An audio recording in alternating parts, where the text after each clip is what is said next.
Cartoons, the animated frontier. These are the voyages of the Cellcast podcast.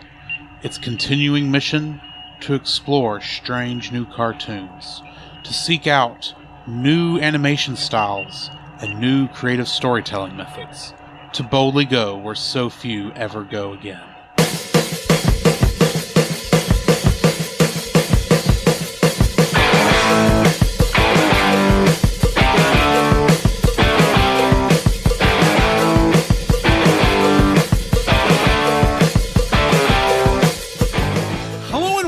To another episode of the Cellcast. Joining me today is a man who, he picked up a new moniker lately. The Donut Lord. Welcome, Jacob. Well, I do like me a donut every once in a while. Why, thank you. Let me introduce our co-host, a man who just disembarked and is craving a chili dog. Indeed. Actually, I would not mind one. And I will say that is something that... Do you realize the travesty that occurred when this movie came out? Okay.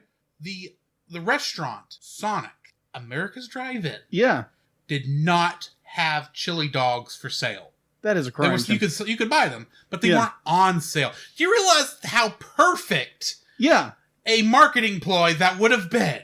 Yeah. To have Sonic selling chili dogs to get you prepped to go see Sonic eat a chili dog. Josh, that is actually a very good question. Does Sonic get his chili dogs from Sonic? That's maybe Metal Sonic, because when he's turned into an oven, I don't know. He bakes them himself? Could be. So we are going to be reviewing Sonic the Hedgehog 2020 later in the episode. But for now, Jacob, how are you doing today? Man, I'm doing pretty good. As someone put it earlier, I kind of got into a little funk, or just more, what was the word I used earlier? You said melancholy. Yeah, kind of a melancholy earlier. I prefer the term funk. Yeah, funk, melancholy, whatever. We all get into them every once in a while. So, today's work was great. Yesterday was good. People kind of ragging on me because I wasn't doing what I was doing for the last 3 weeks. And they were like, kind of ragging on me. It's like, oh, we don't need you in that position anyway. It's just like, but I thought I was doing such a good job. Kind of just joking with them, but are they not letting you on the cash register anymore? Well, I'm not scheduled this entire week not to be on the register, which I'm very thankful for. But people are just giving me the hardest time about it. Well, I mean, it makes sense that you wouldn't be on it now, not because of anything you've done. Right. Don't get me wrong. Right. But the reason you were on the register was because of the increased need for cashiers. Yeah. Around Labor Day. Well, it wasn't. We're far from that. Well, it wasn't really that. It was more that we had a checker who had caught COVID. So you were short on people. And we were short. That person's probably back. Yeah, they're back. Right. That's why they put you back in they kicked you back to the parking lot. Yeah, which sometimes I don't mind because I can get away from people. I understand this. I really understand this. But yeah, I feel like it's going pretty good. Sometimes we just get into a melancholy or a funk and just, I got home and, just relaxed and prayed about it and definitely just focused on why, the whys of everything and grabbed me a shot glass, grabbed a little Mind Wise and a little bit of Nietzsche Red. I'm really glad you clarified that. Because if I'm sitting here with a drunkard... It's like, hey, this will be I'm drunk on oils. This will be a really interesting episode. But no, it'll be like hopefully I'm using those. I sell Young Living. I sell Young Living products, and so that's 2 products I use every day for mental clarity, and it just gives me more mental clarity and just more sharpness in the whole bit. So if anybody's interested in Young Living oils, please contact me via Facebook Messenger or however you can. So I can, get that process started if you want to. So either way. He needs the money. And plus I want to help people. It really works. I'm not a fan of essential oils myself. However. Yes. I can speak that since you started using that Superman blend, you bark less. Yep. Which you're still waiting for me to bark on. I'm still waiting for you to bark on stream. Yes.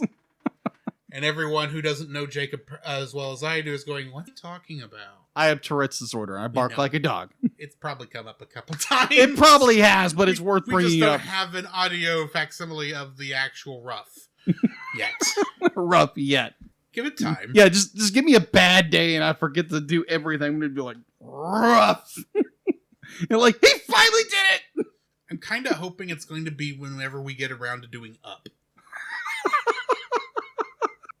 Oh, that would be hilarious. Yeah.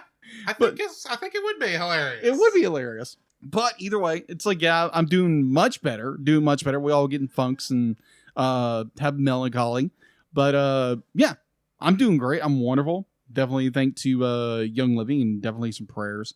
Prayer for that. Be like, oh, we all get in funks, just like I said before.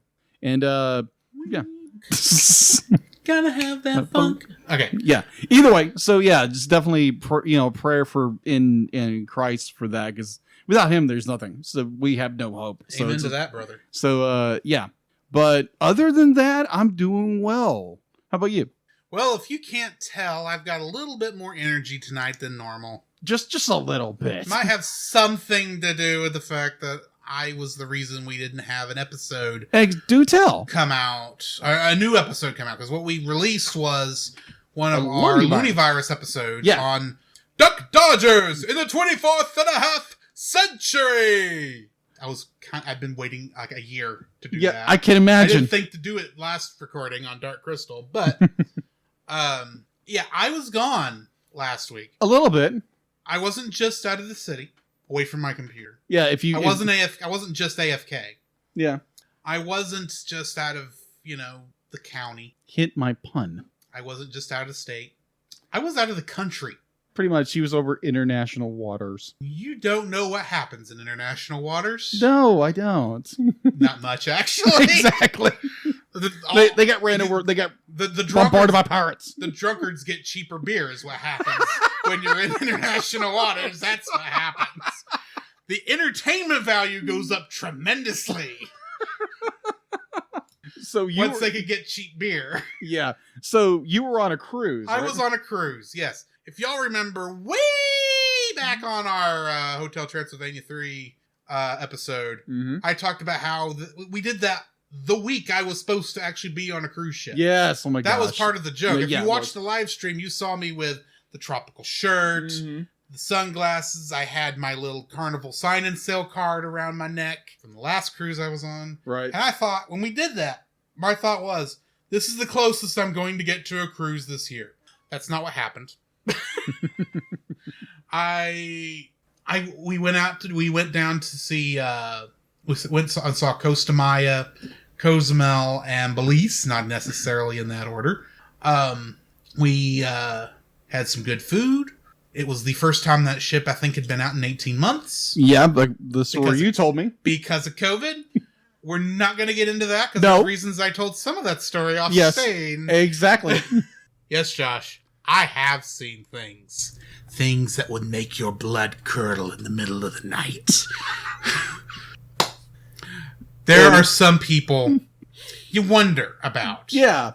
If they actually bothered to look in the mirror before they came out on deck. Oh, wow. Okay. Yeah, believe me, working where I work. Oh, yeah, you see all kinds of people. It's like, did you just get out of bed? Oh, no. Like, strictly out of bed. Those are the calm people. Yeah. The people who look like that's almost expected. Yeah. Especially at breakfast. Yeah. You expect people walking, at least they're not in house coats. But, they're still in their comfortable, the sweats and the cruddy little t-shirt, That you almost expect. Yeah. This was middle of the day. I've seen that. And let's continue. Yeah. Jacob, what have you been watching? All right. So ever since we didn't have a live episode last week. Yes, ever since you were sailing away. You were disposed. Indisposed. Sailing. Take me away to where I'm going. Okay. I don't know the actual lyrics. So either way, so I've been working on a project for, let's just be frank, about 15 plus years. I wouldn't know anything about that. No, of course not. Like we all have those kind of projects. Yeah, we do. Everybody's got these little projects we want to work on. And so this is a project I've been working on for about 15 plus years. and I'm starting to work on production of it. It's a webcomic. I'm hoping that'll come out by the end of this year. Possibly next year. This has been It'll start coming out anyway. Yeah, it'll start coming out around that time. I just got to get my production button gear and do it because along with a couple other small prerequisites. Yeah. Okay. I just think you got to have your website, or your hosting service. Mm-hmm. You got to have a way to upload it. Hint, hint, internet. Hint, hint, nudge, nudge. Agreed. I need to get that from that episode. You do. From Fantastic Mr. Fox. Okay, Foxy. So yeah, I've been working on that, and plus I realize I am the idea of looking back on your life and looking at the like what have you accomplished, and the fact that I've accomplished something. Like we started this podcast. Mm-hmm. And we're going on 4 years now, almost 4 years now. We're coming up on the beginning of year 4. Yeah, coming on year 4, which is an accomplishment. To say the least. We've passed 300 episodes. So yes, we have passed our 300 episode, and that's a huge accomplishment. Thank you guys for what you've downloaded, you've commented, you've shared everything. Thank you so much for that. I like to point out we've not even touched a tenth of what we plan to cover. No, be like, yeah. How many sequels from that first year have we not touched yet? No, we haven't. But so yeah, be like I'm realizing the idea that I'm nearly 40 years old and be like I want to accomplish something that I've wanted to accomplish for years. And actually, we're only at 209 episodes. Okay, 209. I apologize. I was 100 off. Still, that's a lot of episodes. That's a lot of episodes to put out in nearly 4 years. Mm-hmm.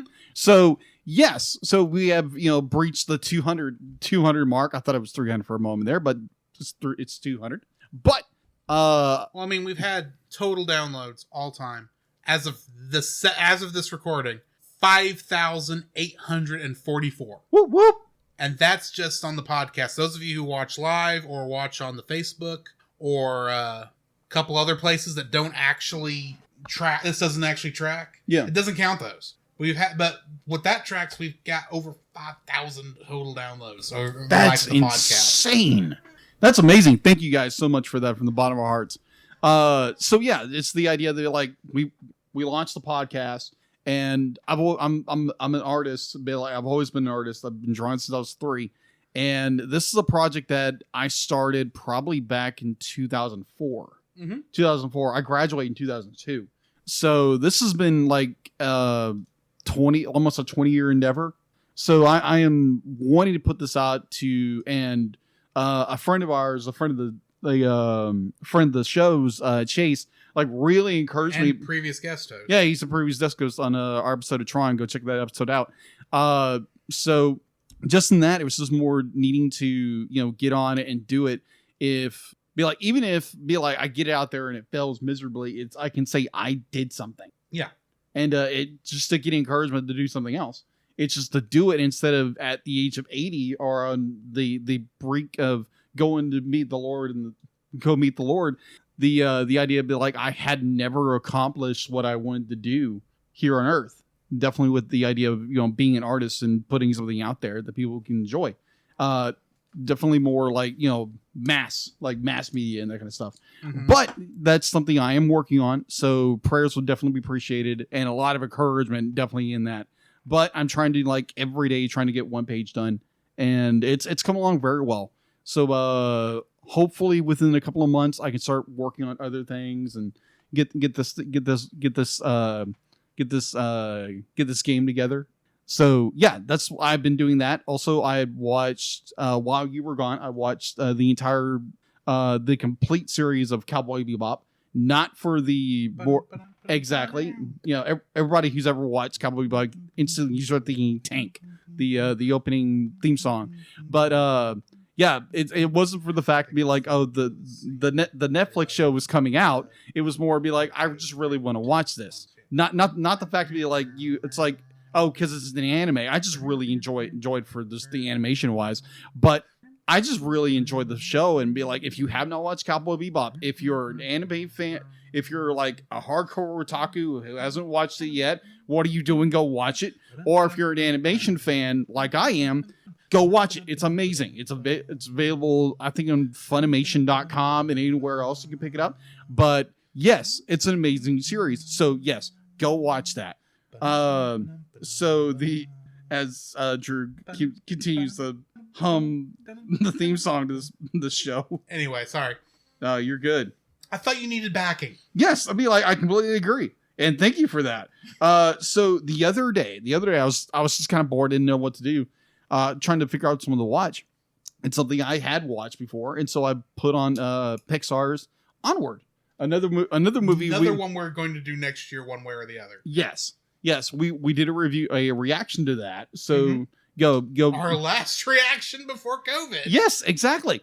So if you be like, go check out that reaction, it's a really, really good movie.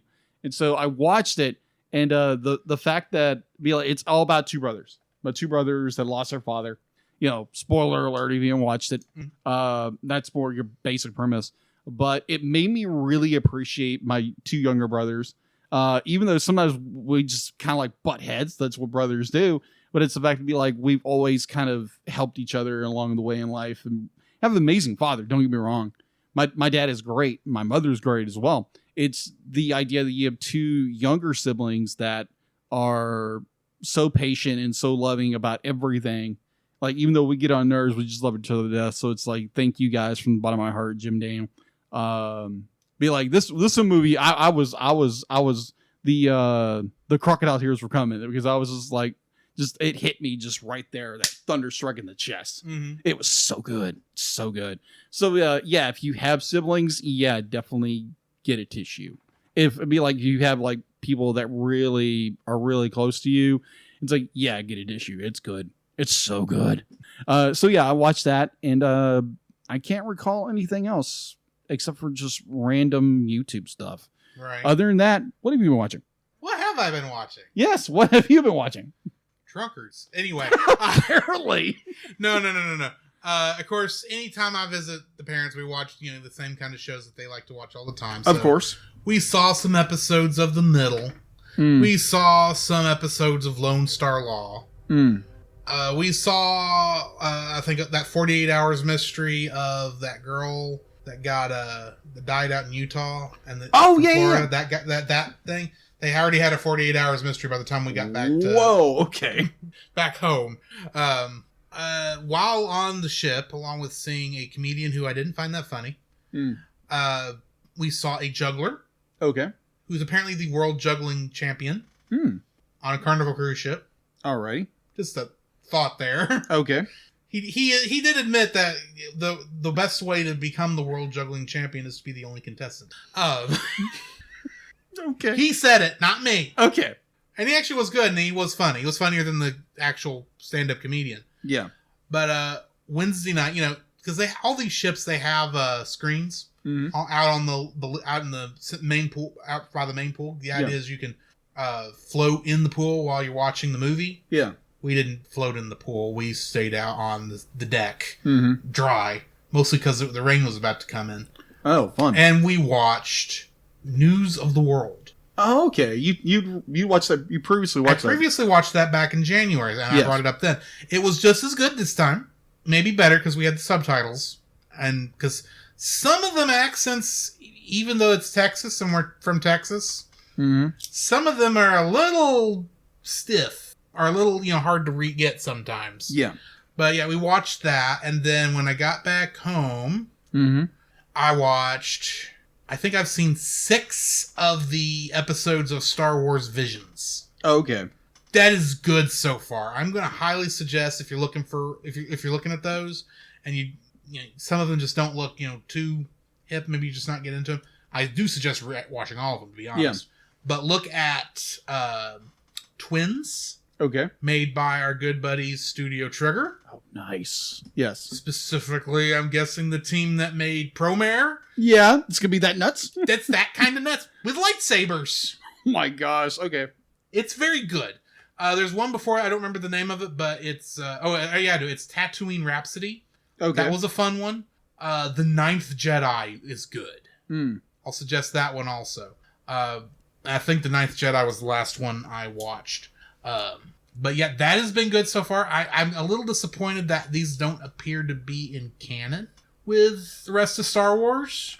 Okay. But at the same time, these are kind of awesome little short movies. And I'm happy we're actually getting them because they're all kind of hilarious. And not hilarious, but they're all kind of amazing to watch. Other than that, just kind of the normal stuff. I have been watching through What If? Yeah. And Star Trek Lower Deck Season 2. Okay. Probably we're going to probably start re-recording the episode, or not re-recording, but back to recording episodes, I think this Sunday, not that we do those live. Right. And then I'm going to start actually releasing what episodes we've got out. And we will be a little late, considering most of the things will be done. Both those shows are probably going to be done in 4 episodes. Probably. But hey, at least we're doing it. We're going to get them out because obviously we had to do Lower Deck Season 2 because we did Lower Deck Season 1. Right.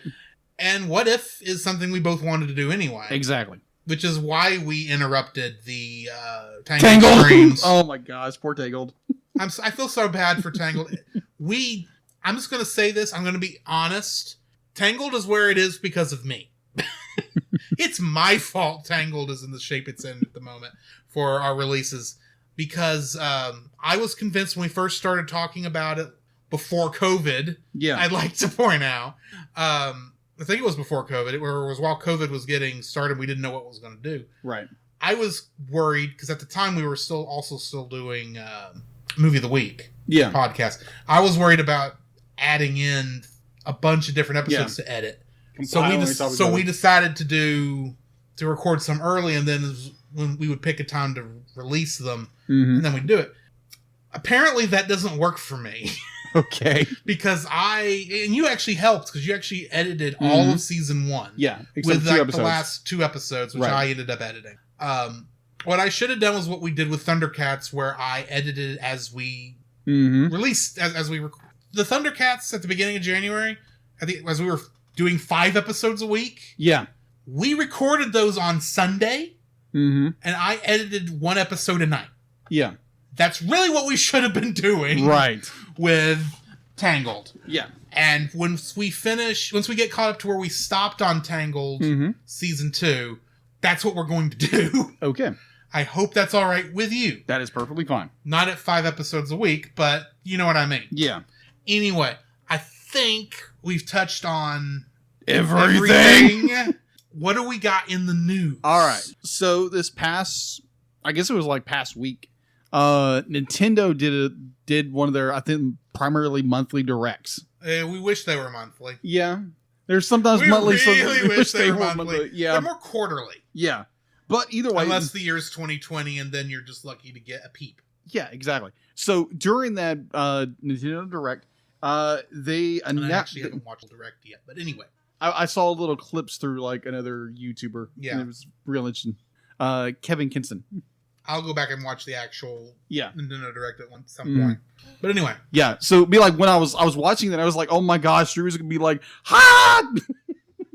Well, here's the thing. Yeah. On that cruise ship, I don't have internet. I heard. Because you pay out the wazoo for it. So Saturday morning, while we are finally back in cell phone range, I turn it on, and after hearing the little, the long list of updates,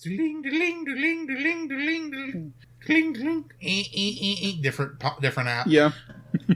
Half expecting Twitter going, that's not the sound it makes. It should. Yes, I agree. It should be I an agree. actual bird I completely tweet, agree. but Yes. beside the point. It's all going through, and I'm just going through, everything.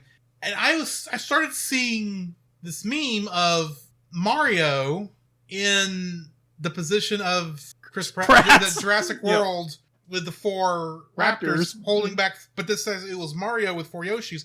I'm thinking, oh, that's cute. I wonder why they thought of that. I never would have thought of that. Why did they think of that? I wonder. Sure. Finally, I found, Chris Pratt is going to be Mario. And Jack Black is Bowser? This will be interesting. Yes. So, apparently. And I will say, my thought on Jack Black playing Bowser is very similar to when I heard Jim Carrey was playing Dr. Robotnik. Oh, okay. Putting that out there. I gotcha. All right. So, as we have just talked about, Nintendo is doing a... I think it's releasing through Illumination, isn't it? Yeah, it is through Illumination. And I think the holidays of 2022, they're doing a Super Mario Brothers movie. Mm-hmm. So hopefully it'll be better than the last Super Mario Brothers movie. Prayerfully it's better. So yeah, they're doing that. Be like, it's got a cast of like Drew said, Chris Pratt, also known for Guardians of the Galaxy, Jurassic World, Parks and Rec, the Lego Movie. He'll be playing Mario. Anway Taylor-Joy will be playing Princess Peach. Charlie Day will be playing Luigi. Jack Black from School of Rock, Kung Fu Panda will play Bowser. Bernie. Huh? He's also in the movie Bernie. Yeah, that's true. Which is a movie no one knows about but people from East Texas. That is true. So either way, be like, yeah, it's got Seth Rogen.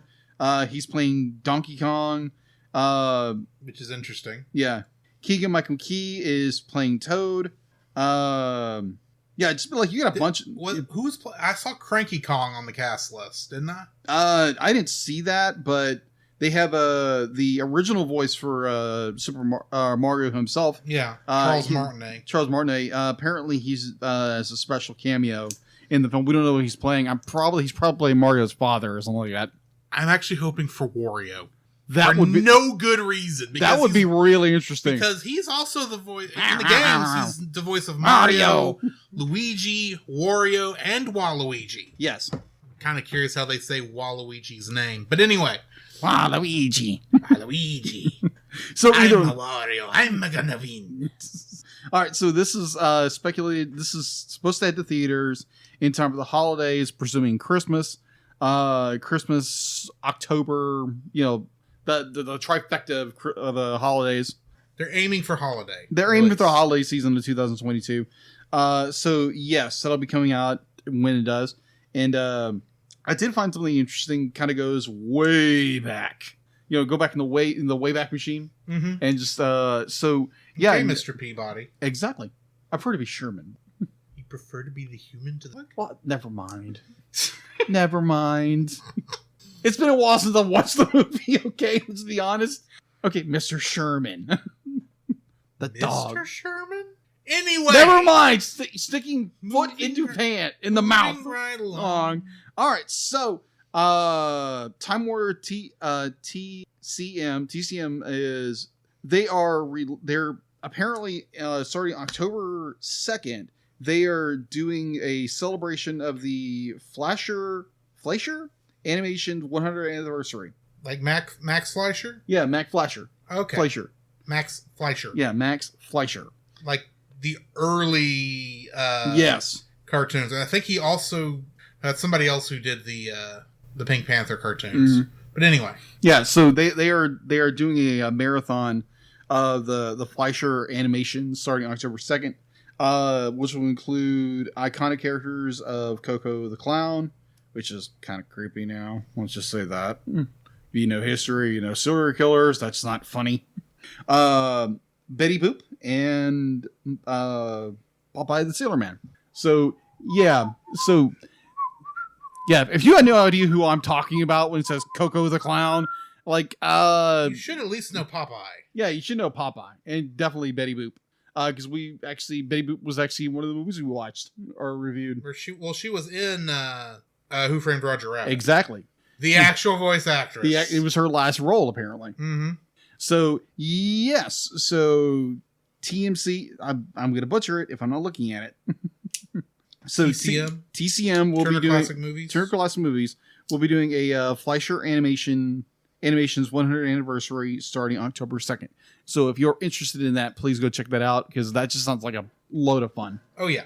So, that is all I have for in the news right now. Unless you have anything I missed. In my mind, there was something, but I can't think of what it is right now. So, if I remember it later, we'll touch on it. But right now, I don't remember what it is. All right. That brings us to our spoiler-free section of our review of Sonic the Hedgehog. Jacob, what are your thoughts? I enjoyed this movie tremendously. It's a lot of fun. Now, granted, I do not have the Sonic lore, the nostalgia. Are you saying there's a reason I'm the one hosting Sonic Saturdays? Yeah, pretty much. Pretty much. So there again, I did not It's grow not up just watching. because I have an internet connection. That is true too. That is so true. But either way, keep rubbing that salt in. I'm working on it. One day I will shame you into getting internet. But either way, my connection with Sonic would be watching the cartoons growing up. Mm-hmm. Primarily, what was it? Sonic the Hedgehog, the more adventure one. That was the one that was just called Sonic the Hedgehog. Yes. The fan community has, in order to help differentiate it, referred to that as Sonic Sat AM. Oh, okay. Or Sonic Saturday Morning. Okay, so the one I'm referring to is The Adventures of Sonic the Hedgehog. So the more slapstick comedy one. No, the first one. No, the better one. Sonic Saturday Morning. Yeah, Sonic Saturday Morning. That's what I'm referring to. Because Not Adventures of Sonic the Hedgehog. No, that not was Adventures. The comedic one. Yeah, no. I mean, they both had Urkel as Sonic the Hedgehog. Did I do that? Yeah. I love that show. It was great. But so yeah, that was my real connection when it came to Sonic. So watching this film was absolutely just a blast. So there again, be like someone who probably knows Sonic a little more than I do, probably caught all the Easter eggs, what's going on. I'm like, oh my gosh, this is a fun film. Mm-hmm. This is a lot of fun. Be like, oh, okay. I'm just sad Urkel isn't doing the voice. Of all the people they could choose, I actually think they'd pick. I agree. I completely agree. There is a part of me that kind of wishes we were using the Sonic, the modern Sonic, which is the one who played the Sonic in Wreck-It Ralph and Wreck-It Ralph 2. Okay. I was kind of want his. I kind of like his voice for Sonic right now. Mm. But I mean, Ben Schwartz actually did a very Ben good Schwartz job did a very good job for Sonic, and I'm actually strangely interested in where we're going when we get to Sonic the Hedgehog 2. Yeah. So yeah, I was a Sega kid. Yeah. Growing up. I was Nintendo. Fair enough. Well, you were around Nintendo. I was around Nintendo. I like Duck Hunt. You like Duck Duck? That stupid dog. That's yeah. Anyway, I grew up playing Sonic the Hedgehog 2 on my Sega Genesis. I remember loving the game as a kid. Yeah. I've also played Sonic the Hedgehog CD when I was a kid. Mm-hmm. I played Sonic the Hedgehog 1 at a friend's house, but I never actually owned a copy myself. And I rented both Sonic the Hedgehog 3 and Sonic and Knuckles, but I didn't have them at the same time. Mm. So I couldn't play the actual full game. But it was all rental. Anyway, so. And of course, I watched, like you, I watched Sonic Sat AM, Adventures of Sonic the Hedgehog. As Josh has pointed out in chat, I can't believe I didn't mention it, Sonic Underground, which was kind of a pseudo-sequel to Sat AM. And I read the Sonic the Hedgehog comic books. Yeah. I was a Sonic kid. I'm sorry. There's nothing wrong with it. Nothing to apologize for that. When I bought my Dreamcast in 2000... Yeah, I didn't buy that Dreamcast. When I received it for Christmas in the year 2000... Yeah. Okay, man. The first game I had on it was Sonic Adventure. Yeah. Which was the very first video game I ever beat. Really? Yes. And then I played Sonic Adventure 2 when it came out. And I thought these were amazing games. Yeah.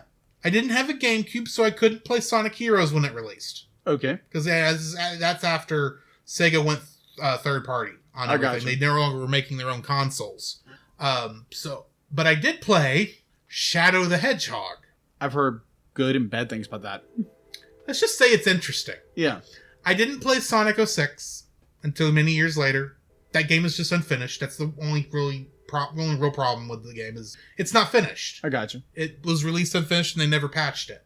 I played some of Sonic Unleashed, Sonic Lost World, Sonic Forces, Sonic Generations, and I pre-ordered and stayed up on launch night to play Sonic Mania when it released, which is, a throwback to the old Sonic the Hedgehog games from the Genesis era. I'm a bit of a Sonic fan, if you can't tell. A little bit. To the point where, on Saturdays, I am still doing Sonic Saturdays. It will start a little earlier this week when y'all get this. Probably, I'm thinking about 4 o'clock. But I am working through Sonic Colors Ultimate right now. Okay. Yeah, when I sat down and watched this, I went in with some trepidation. Because when you've been a Sonic fan for as long as I've been a fan, you're used to being disappointed by Sonic to some degree, as I'm sure you can understand. Understood. And especially after the kerfuffle with the original character design for Sonic, for the movie, I was going into it very worrisome. I was afraid there was no way this was going to work out. Pitiful. I'm just going for fun. Maybe I'll catch maybe they'll do something cool. I don't know. I was going into it with Detective Pikachu being what I consider to be the aim for what this movie should be aiming for. The quality of that movie. Yeah. I know you still haven't seen it yet. No. But I remember loving how Detective Pikachu went, and I wanted this movie to have... I was hoping... I didn't expect it to have that same kind of oomph. Personally, I think this movie passed Detective Pikachu. All right. In terms of quality. Yes, they rebooted Sonic again, because they reboot him all the time. Right. They redid his model design twice. And yet, honestly, if they were to take this Sonic and make Sonic the Hedgehog games with him and actually stick to the storyline they're kind of telling with this stuff, I would be fine. Because I think this captures, even though it's not the same Sonic I grew up with, it's trying to hit that, it's still within the spirit of Sonic. Okay. So, a lot more than some other more recent versions. I mean, don't get me wrong, I like Sonic Boom, the cartoon. Okay. Not a fan of the game, but the cartoon is good. It's funny. But it's not, it's almost mocking itself. It's Sonic, this movie, however, was just, it reinvented Sonic, but it still stayed true to the feeling of Sonic. Is the best way I know how to put it. If you like Sonic the Hedgehog, you should give it a try. Whether you end up liking it or not is totally up to you. But I enjoyed it, and I'll get into why I enjoyed it here in a minute. But yeah, Sonic the Hedgehog 2020. Go watch it. Yes, totally agree. Which brings us to the end of our spoiler-free section. Join us on the other side of the bumpers, and we will get to spoiling this.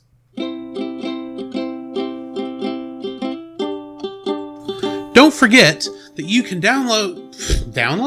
Don't forget that you can... Don't forget that you can listen to us record the podcast live every Tuesday over on our Facebook page, The Cellcast, our Twitch channel, The Cellcast Gaming, and on YouTube at Cellcast. Also, don't forget to join our Patreon if you would like to support us monetarily. At $1, you'll get our everlasting thanks. At our $5 tier, you can get some artwork from Jacob. And at our $10 tier, you can get bloopers for every episode we've released that I've remembered to release them for. And you can get commentaries from different movies. So come check us out over there if you would like to support us financially. This podcast is part of the Culture Box Media Network. For more great content like this, please check out the link in the description. There you can find other great shows, such as The Untold Podcast, which is a speculative fiction podcast utilizing the genres of sci-fi, fantasy, and horror, among others, in order to engage the culture's imagination from a Christian worldview. Every month, Nathan James Norman produces and narrates a new story presented in a unique and dynamic way. You can check out their podcast at untoldpodcast.com. Also, we are a part of Pop Americana, where you can enjoy other shows like Franchise Fatigue. Do you like movies? Of course you do. I bet you even like big movie franchises like Star Wars, the Marvel Cinematic Universe, and Indiana Jones. And obviously, since you listen to us, you must like listening to movie reviews. But what if I were to tell you there is a podcast that reviews film series one movie at a time? You like that? Well, then go check out the Franchise Fatigue podcast over on your favorite podcast catcher and listen to James and Gabe give an in-depth analysis and review on every movie in your favorite franchise.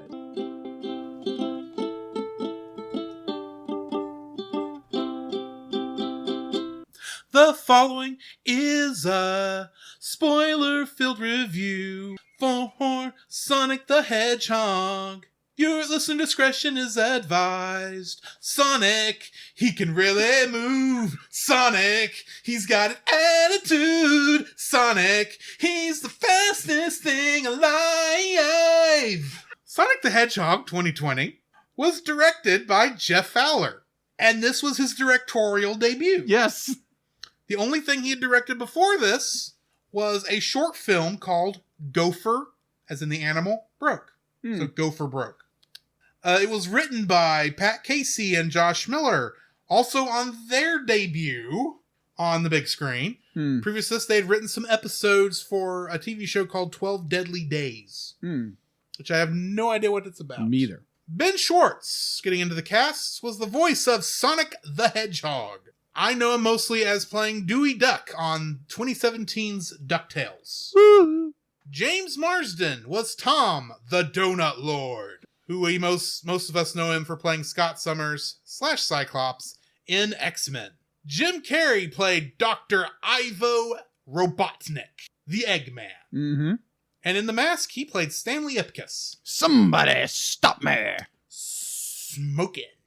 Tika Sumpter played Maddie, the pretzel lady. Pretzel lady. She was Maureen in something called The Old Man and the Gun. Okay.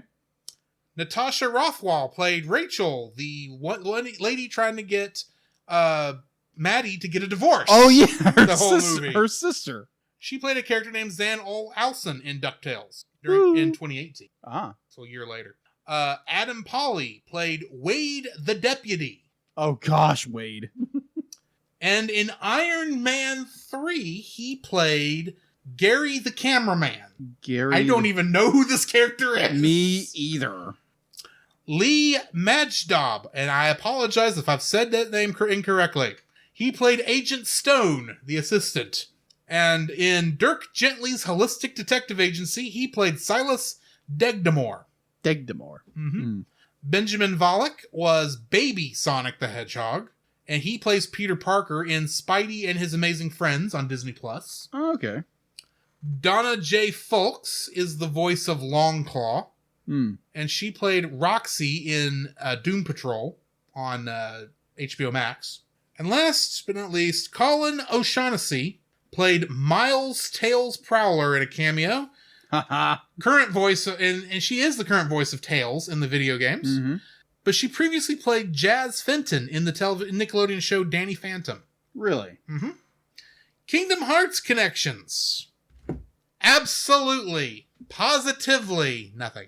Not good, man. Not good. I think you couldn't find a thing. The closest, maybe, and I actually would have to. This wasn't listed on any of IMDb. I almost want to bet that in one of the times Sonic the Hedgehog was on the screen on Wreck-It Ralph, they had to have at least played a sound effect of the rings or something. Yeah, and that would be the closest thing to a connection. Wow, the best I can give you, and that wouldn't have been in Kingdom Hearts. So that would just be because he was in Wreck-It Ralph and Ralph was in the show. Was in Kingdom Hearts 3. That's the closest I can get you. Okay, interesting. Unfortunately. So I guess I could say Yuji Naka, now that I think about it. Except Yuji Naka had nothing to do with Kingdom Hearts 3. So moving on. Huzzah! Okay. Info and stuff. All right, so info and stuff. Well, let me get the info and stuff, Russ. I really need to learn not to talk so fast. Because then I talk like sound like this and no one understands me. I have no idea what you're talking about. You sound like you're the Micro Machines guy who was also on Transformers the movie. Blur? Yes. He was the Micro Machines guy. Yes, he was. Anyways, we're going forward, right? He's what? We're going forward. Moving on. I can't make out what you're saying. We're going forward, right? You're going forward. Yes, I'm going forward. I think you're going backwards. Forward and back and then forward. Never mind. No one's going to get that joke but me. All right, so info and stuff. It is available to watch on Promare. I wish it was Promare. It is available to watch on Paramount Plus. Thank you. I'm sorry. I know what you're trying to say because you said Promare. My reading disorder went bleh. You can't read. Exactly. Paramount Plus and Hulu if you subscribe to those. Paramount Plus. Yeah, if you're subscribed to those. Either way, it was produced by Sony Sammy Group. Close. Sega Sammy Group. Sega. That's what I meant to say. Sega. Sega is Sega Sammy owns Sega Holdings. Yeah. which owns Sonic Team, which makes Sonic the Hedgehog. Yeah. Okay. All right. So original films: Marzer Animation Planet and Blur Studio. Distributed by Original film. And original film. That's what yeah, you're right. Distributed by Paramount Pictures. It was released on January 25th, 2020 at Paramount Theater. It was released in the United States on February 14th, 2020, statewide, and it was released in Japan June 26, 2020. Going to box office. It had an estimated budget of $85 million. Its opening weekend it had $56 million for February 16th. Its total gross for the United States and Canada was $148.9 million. And its world gross was $319.7 million. So yeah, it did very well. Even with the extra money they had to put in. Yes, exactly. That first trailer. Oh my gosh. Yeah, we'll talk about that later. Oh yes, it'll come up. All right, so home release. March 20th, 2020. Now, compare that. Okay, if anybody, for definitely our generation, to 1993, when Jurassic Park was released. Yeah. It took a year and a half for it to come to VHS. Yes. Yeah. Now, you look at, it was released in February of 2020 in theaters. Mm-hmm. It was released on home video in March of the same year. In their defense, COVID. Yeah, agreed. Completely agreed. But just the vast distance of go from the early 90s into where we are now, it's like nothing. Yeah.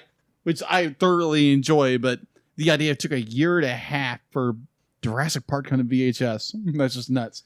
But well, at least when you're talking about the age of VHS, yeah, it actually took a long time to make each copy. I Agreed. mean, even with the fast thing, you still had to copy off of a master tape onto magnetic tape, and you could only really do like one. I think one at a time or something like that. Yeah. So it actually took a while to build up enough that you could actually ship around to some places. Now there really is no. The only reason you really have in order to hold it off is because there are existing agreements in place that kind of just died on the vine when COVID hit. Agreed. And are only now starting to come back a little bit. All right. So on March 20th, 2020, Paramount announced Sonic the Hedgehog would be released on home video after its 90-day run, which is nuts for people our age. Let's see. This was during the COVID-19 pandemic. It was released digitally on March 31st, 2020, with Blu-ray following May 19th. So it was actually released on May 19th. It was also released with a short film Around the World in 80 seconds. That is a unique little short. Let's say that. I haven't watched the short yet. It's Sonic being annoying, but just Sonic being Sonic. Okay. Let's see. The film topped the America Blu-ray DVD charts several weeks upon release. As of December 6, 2020, it sold 1.9 million units in the United States, earning $40 million in sold revenue. It was the sixth top-selling home video release of 2020. After its release, a digital HD release for Paramount was released for headlining on streaming service Epic, E-P-I-X. Epics, that's what I thought. On Epic's November 20th, 2020. Let's see, it went to Paramount Plus. Hold on. On February 18th, 2020, and on Amazon the next day. Paramount, I'll get that in a minute. All right, so in sequels, Paramount confirmed that a sequel was in development for May 28, 2020. Obviously, that would have been pushed back because of COVID. Thank you, COVID.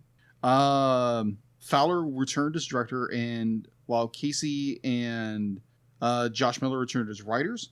On February 9th, 2021, Illumination reported that the studio was considering Wow. If you don't have reading disorders, be like, you have no understanding what I'm going through right now.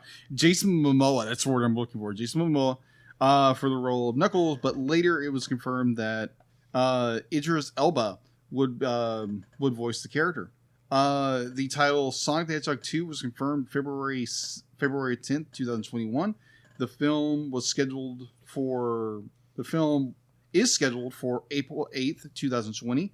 On March 15th, 2022, maybe? 2022, that's what I'm going to say. 2022. On March 15th, 2021, Jeff Fuller confirmed the production of the film had begun. So that is all we know about the film, unless you want to go into speculation. I will get into some speculation after our we rate Sonic the Hedgehog 1. Right. In that case, are we ready to jump into summary? Yeah. All right. On a distant planet, Sonic, an anthropomorphic blue hedgehog who can run at supersonic speed, is chased by a tribe of echidnas for his power. His guardian, Longclaw the Owl, gives him a bag of rings that open portals to other planets. She uses one to send him to Earth, while she stays behind to hold off the echidnas. 10 years later, Sonic enjoys a secret life near the town of Green Hills, Montana, but longs to make friends. He idolizes the local sheriff, Tom Wachowski, calling him the Donut Lord, and his veterinarian wife, Maddie, calling her Pretzel Lady. Unaware, the pair are planning to relocate to San Francisco. As Tom, bored with the lack of action in Green Hills, plans to accept a position he's just been offered with the San Francisco Police Department. One night, Sonic becomes upset over his loneliness while playing baseball by himself and starts running at high speeds in a circle, inadvertently triggering an electromagnetic pulse, which causes a large-scale power outage across the Pacific Northwest. The United States Department of Defense reluctantly enlists the services of an eccentric roboticist and scientific genius, Dr. Robotnik, to determine the cause. Sonic, in a state of fright, flees from his underground home, but Tom discovers Sonic in his shed and accidentally shoots him with a tranquilizer dart, causing Sonic to drop his bag of rings through a portal to San Francisco's Transamerica Pyramid, instead of a mushroom planet he was planning to travel to. A hesitant Tom agrees to help Sonic and the two free when confronted by Robotnik, who falsely labels Tom a domestic terrorist. The two slowly bond, with Tom finding himself sympathetic to Sonic's desire for a real friend. Sonic creates a bucket list, and Tom helps him complete several entries along their journey. Having recovered one of Sonic's quills, Robotnik analyzes it and discovers it holds an almost limitless amount of electrical energy. He decides to capture Sonic and use him to power his machines. As he tracks him down, Sonic and Tom debate over Tom's plans to leave Green Hills, which Sonic disapproves of. Sonic and Tom manage to fight off several mechanized pursuit drones sent by Robotnik until Sonic is badly injured after the battle. Arriving in San Francisco, Tom brings him to Maddie, who treats him at her sister Rachel's home.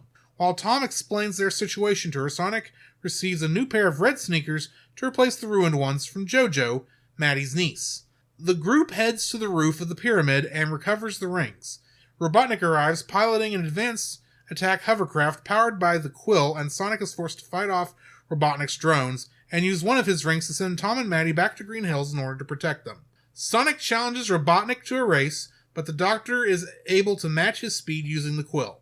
The two engage in chase battle across the world through San Francisco, France, China, and Egypt, inadvertently completing several of Sonic's bucket list entries at the same time, ultimately returning to Green Hills. Robotnik finally corners a beaten Sonic, but Tom and the townsfolk intervene, buying Sonic time to regain his strength. Sonic then defeats Robotnik by opening a portal to send him to the Mushroom Planet through the force of an electromagnetic-powered spin dash. Following the incident, Tom and Maddie decide to stay in Green Hills and let Sonic live with them. The government agrees to hide Sonic's existence by erasing all evidence of the events, including records of Robotnik's existence.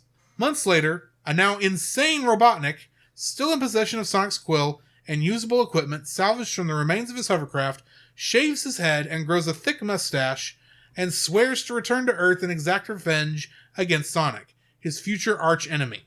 Meanwhile, a young two-tailed fox named Tails from Sonic's homeworld emerges from a ring portal and searches for him. Getting into the trivia for this. When the first teaser poster was released, Naoto Oshima, the character's original designer, and Yuji Naka, former head of Sonic Team, said they disliked Sonic's appearance. The first trailer caused a massive fan backlash. A little bit. Yeah. On May 2nd, 2019, director Jeff Fowler announced on Twitter that Sonic's design was going to be altered to make the character the best he can be. The movie's scheduled release moved from Thanksgiving weekend 2019 to Valentine's Day 2020, when a new trailer and poster released on November 12th, 2019, and with fans and critics alike praising Sonic's new look. This was the second new look, not the original new look. The production team originally created a more realistic design for Sonic. Realistic. Yeah. Which incorporated more fur, more spikes over his body, new running sneakers, normal-sized eyes, and a more human athletic physique. This design got a lot of negative feedback. And the film's release was delayed by a few months while Sonic was redesigned to have a more faithful, cartoonish design. The only major element kept was the new sneakers, which he was going to change to his red shoes once they got to San Francisco. And Maddie gave him the new shoes. According to animator Max Schneider, Paramount expected that Sonic fans would object to the redesign, but that general audiences would not care, as had been the case with 2014's Teenage Mutant Ninja Turtles. He said Paramount felt the design gelled with the real-world setting and characters. I have a feeling we're going to talk about that original redesign later on. A little bit, yeah. So I'm just going to skip past my thoughts on Paramount's poor decision-making with that original one for now. Agreed. Jim Carrey remarked during his press promotion for the film that very little of the dialogue from the pages of the script ended up in the movie. He also was given a lot of creative freedom for his non-verbal scenes, receiving basic instructions like, here's the room, and this is the music. Just do something to go with it. Have fun. What attracted Jim Carrey to this project more than anything else was that his daughter was a big fan of the Sonic the Hedgehog games growing up. The Mushroom Planet directly evokes Mushroom Hill Zone from the first level of Sonic and Knuckles, 1994. Okay, honestly, watching the film for the first time, not knowing that, I was like, oh, okay, they're jabbing in Nintendo with that. I kind of think that was also part of it. More on my thoughts on this when we get to my speculation. Okay. In that zone, the various mushrooms could be used as springs and platforms for Sonic to jump. The villain was known as Dr. Robotnik outside of Japan prior to Sonic Adventure in 1998. Sonic the Hedgehog called him Eggman in that game as more of an insult before the villain started going by Doctor. So the insult became his moniker. Okay, so in the first game, he was going by Dr. Robotnik. Yeah. And Sonic and the gang were just using that as a derogatory... Yeah. Using Eggman as a derogatory term for him. Right. In the second game, Sonic Adventure 2, he was actually using the name Dr. Eggman for a lot of his stuff, but they were still playing off the Robotnik moniker as his grandfather and cousin are a part of the lore of that game, and they go by Gerald Robotnik and Maria Robotnik. Really? In the game. So they were still kind of playing with it there, but pretty much after that point, they just kept calling him Dr. Eggman, to the point where, in my opinion, that's what he's known as. That was the worst thing they could have done. Understood. I hate the name Dr. Eggman. Really? But Josh does remind me that in Sonic Colors, they came up with a new moniker for Dr. Robotnik. Okay. Baldy McNosehair. No. But it's funny. Okay. When Sonic starts rolling around the ground, two sounds from the games play simultaneously, namely the iconic spin attack sound and the dash pad sound. Okay. Having played Sonic the Hedgehog games in his college days, Dwayne "The Rock" Johnson tweeted his approval of the "Is The Rock the President" line in one of the spots. Of course. Which is in a different context from the final film. Yeah. Dr. Robotnik's playlist of songs mentions Crush 40. Do you know who they are? Yeah, just a little bit. Okay. They're the band who plays like most of the Sonic for the Sonic's soundtracks. Yeah. Unfortunately, we didn't get to hear any Crush 40 in the... Yeah, I was... Maybe next time. Maybe next time. Especially if my speculation is correct. But that brings me to the end of the trivia. I'm just going to go ahead and jump in here on my first like of the movie.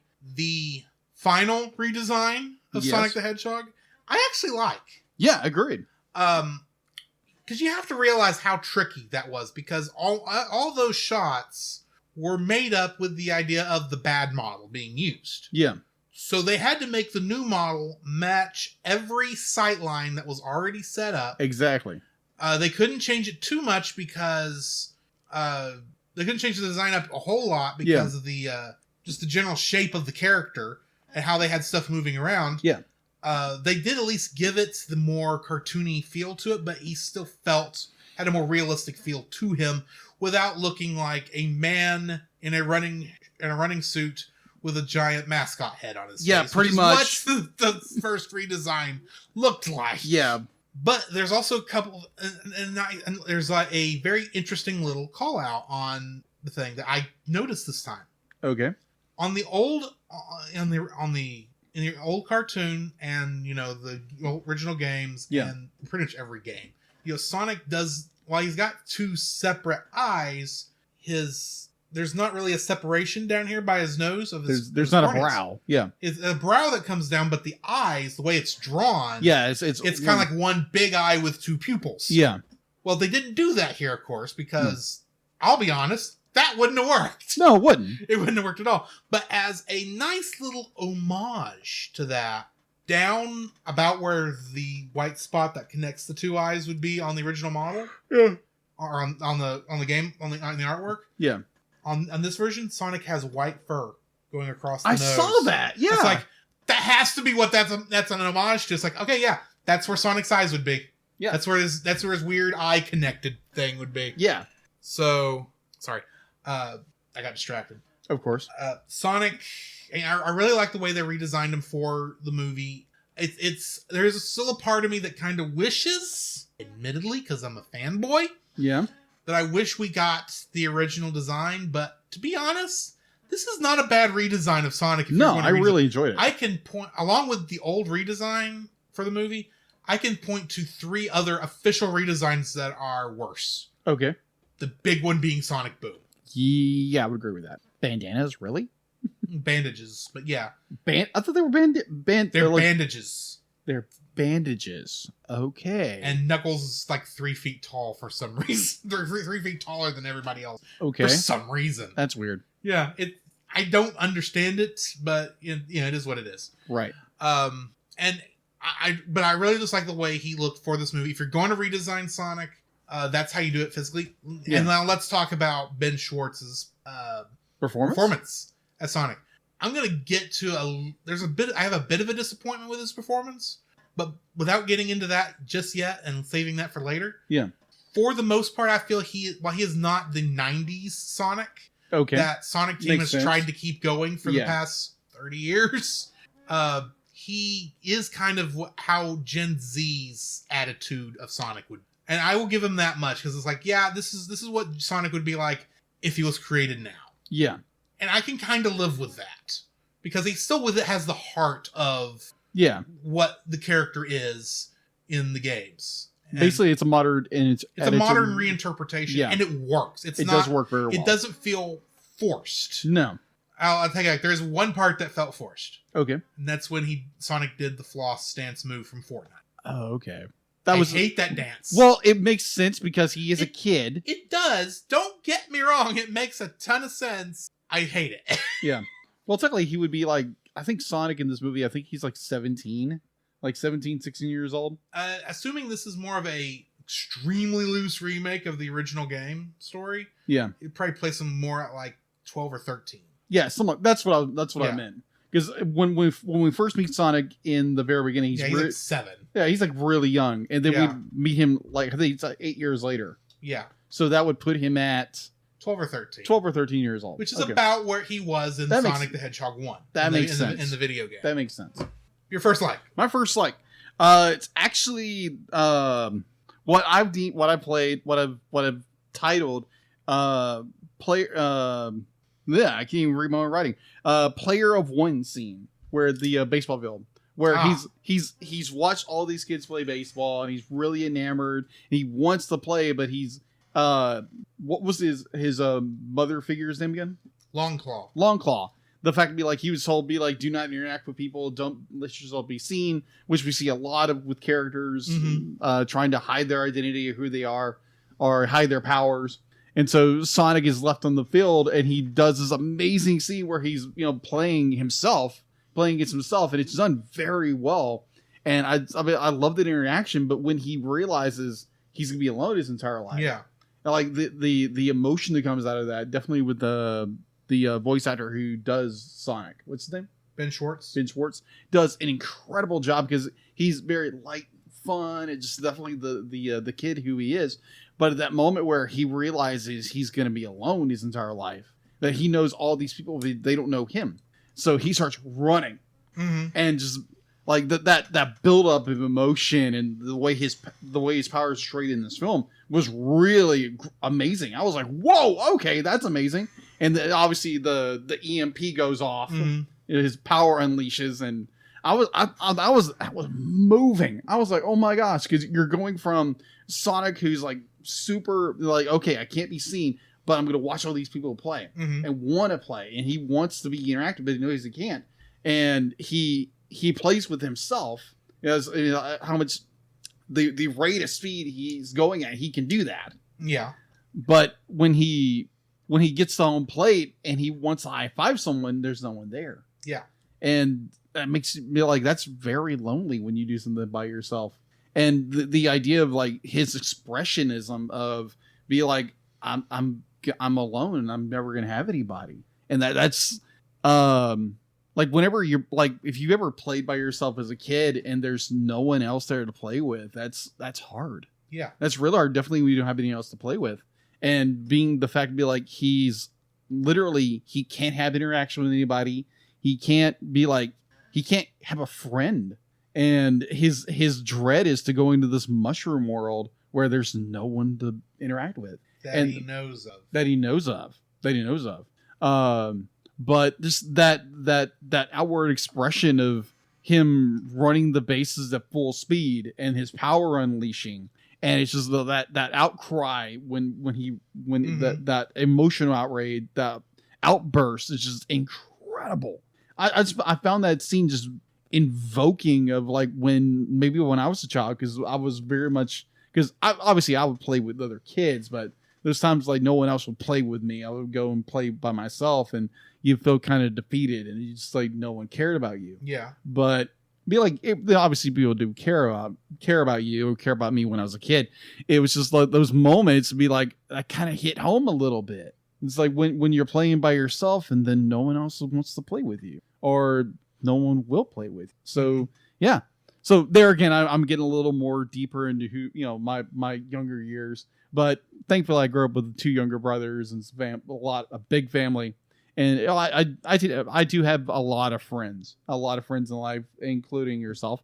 So it's just like that understanding of Sonic being alone, and that's heartbreaking. That's heartbreaking because you realize you're never going to have anybody. You can't have contact with anybody because of your unique abilities or power. Right. And that was so moving. It was so just like gut wrenching. I was like, oh my gosh, you feel bad for the little guy. But then obviously things change and he runs into James Marsden's character, and things change very quickly from that. So yeah, my number one is the baseball diamond scene where his emotions come out, and he becomes his nickname is the Blue Devil, but his power is unleashed. You don't know how to control it. And I thought that was so good. That was so good. I love that. So yeah, my number one is the baseball diamond scene. Okay. All right. What's your number 2? My second is all of the call outs and Easter eggs to Sonic, the previous Sonic the Hedgehog games and memes. Okay. I have to say it that way because I'll just go ahead and hit the meme first. The crayon drawing of the Blue Devil. Yes, I saw that. I knew what that was from. That is Sonic. That's Sonic? That's Sonic. Okay. That is a meme from a couple years ago. It is badly drawn Sonic. Oh, yeah. It's a thing. Yeah, I heard. Of course, the movie takes place in Green Hills, Montana. Yes. Being, of course, a call out to Green Hill Zone from Sonic the Hedgehog 1. Yeah. They end up in San Francisco, which is the visual basis for many of the city levels in Sonic Adventure 2. There, you see a sign at one point there in Sonic's little cave. Yeah. For Hilltop. Yeah. Which is call out to Hilltop Zone from Sonic Adventure 2. The map that Longclaw gives him has the Sega Saturn logo on it in one spot. Really? Yeah. Okay, that makes sense. And you actually can see an image of a Chaos Emerald. Really? Yeah, on that map too. It's very quick. You got to be paying attention to it. Okay. There's just so many cool little things. Like it will go pop by you in an instant. Like on one of the cars there during the chase scene where Robotnik's chasing him with the ever shrinking drone. Yeah. One of them has a Chow thing on their dashboard. Okay. The Chow are these little creatures from Sonic Adventure 1 and 2 that you could actually raise. Oh, okay. Like a Tamagotchi top thing. Okay. But it's connected into the game, so they had one of those that was there, which was cool. There's so many other little things. I can't even name them all. Like we said, the mushroom planet that Sonic's afraid he's going to have to go to. Yeah. I think is simultaneously agreed. a call out to Mushroom Hill Zone from Sonic and Knuckles and a jab at the Mario franchise. Agreed. Because during that era, it'd be like they were just like, oh yeah, neck and neck. I would be surprised if there's not a jab at Sonic the Hedgehog in the Mario movie. If there's not, there better be. Yeah. Just for fun. It's just the console war is long dead between Sonic and Mario. But the legacy of it still lives. That is still very much in the memory of our minds. And I like just the little jab. It was subtle. Because they could have chosen anything for that. Agreed. But they chose mushrooms. Agreed. Which is like, you pick something. You just have to pick something. Yeah, agreed. Of course, the rings. You might think that the rings being used as teleporter is a invention for the movie. It's not. Okay. Sonic the Hedgehog 1, you use these giant rings to go to the different individual special stages. Oh, okay. And that returns in Sonic 3 and Knuckles and Sonic Mania. Oh, okay. And this was used all throughout the Archie Comics run to show them going between different worlds, plus Sonic Saturday Morning and Adventures of Sonic the Hedgehog. That is true. The rings as a transport method. And this is even copied in the opening movie for Sonic Mania. Okay. And as a direct call out to Sonic Mania, the song at the very beginning where Sonic's running through, obviously, Green Hill Zone. Yeah. Even though it's not called that. The song playing there is Friends from Sonic Mania. Really? Yeah. I recognized it the minute the first couple notes play. It's like, it's Friends! I know this song! And of course, you do get a couple notes of Green Hill Zone there at the very end of the movie. Okay. In the background as they're rebuilding the house. Yeah. Before the government guy comes by. Yeah, that's a funny scene. Yeah, and then of course there are with Dr. Robotnik's costume, and of course they do give a call out to Eggman. Yeah. When Sonic calls him as a derogatory statement. Yeah. But it starts off where you have he still has he has this more subdued mustache. He's got the goggles on his head. Yeah. But it's all very calm. Yeah. It's not in your face. But as the movie goes on, he slowly starts adding in more red to his wardrobe to where when he's in essentially his version of the Eggmobile. Yeah. In San Francisco, it's like he looks just like how you might redesign Dr. Robotnik in a more serious, realistic look. Yeah. And they don't stop there, because when you get to Mushroom Planet, he's in full Dr. Robotnik getup. The full friggin' thing. He's bald, he's got the mustache out to here, he's got the goggles on over his eyes, and he's somehow gained weight on the Mushroom Planet. Right. Those mushrooms must be really high in fat. And throughout the thing, I didn't catch this the first time, but he's got that Agent Stone with him. Yeah. This is not the first time Dr. Robotnik has had an assistant with him.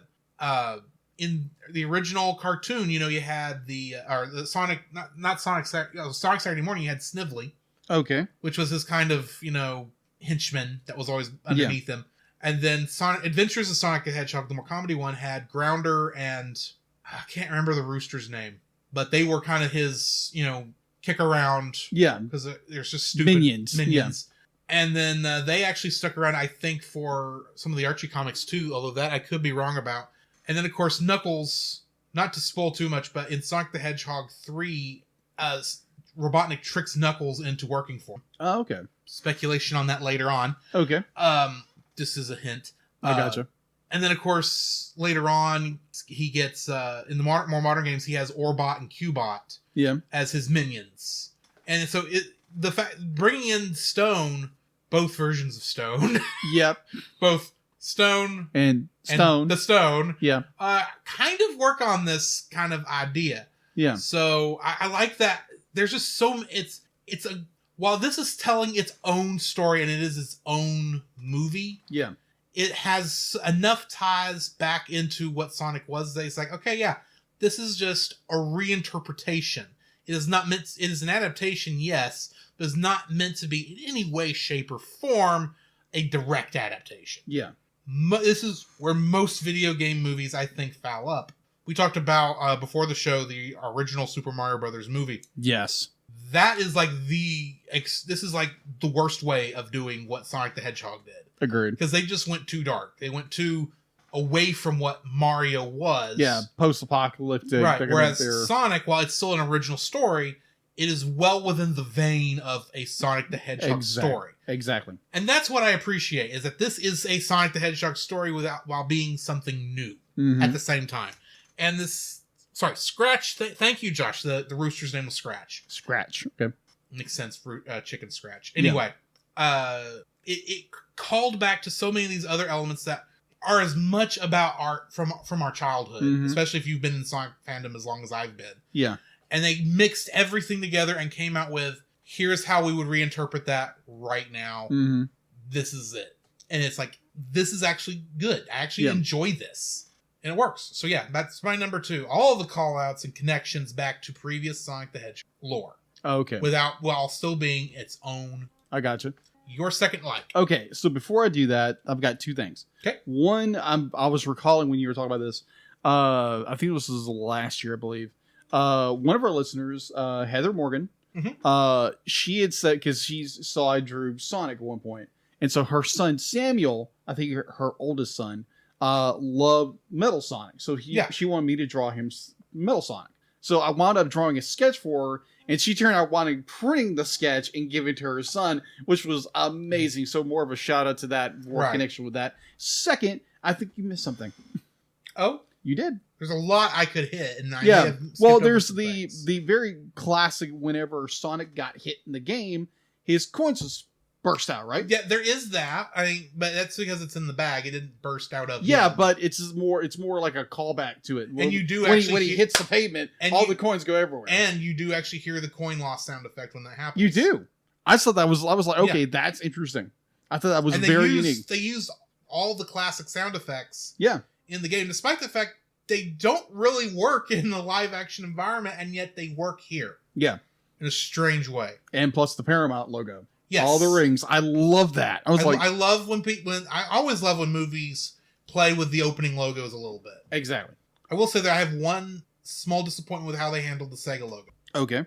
I really think they should have just done a recreation of the Sonic the Hedgehog 2 version and had Sonic run past the logo, maybe as it was forming out of all those old screens, and then actually have a big movie style choir saying the Sega theme. Sega. Yeah, that would go. But we got the notes right when they were supposed to hit. So that works fine still. Agreed. But there's still part that's like, I still would like the choir.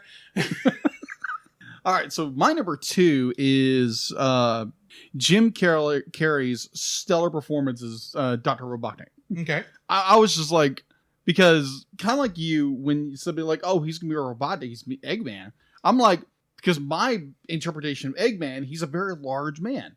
And just crazy. And Jim Carrey is not. No, he's a man who's nearly 60 years old. Yeah. And Jim Carrey, like in the 90s, it was just on par. And then more recently, he had kind of not dropped out of favor, but he just was doing much smaller roles. Yeah. And then he did this film, which was like, oh my god, like pure Jim Carrey to the max. Classic 90s Jim Carrey. Classic, and what it reminded me primarily of his performance from Batman Forever, played the Riddler.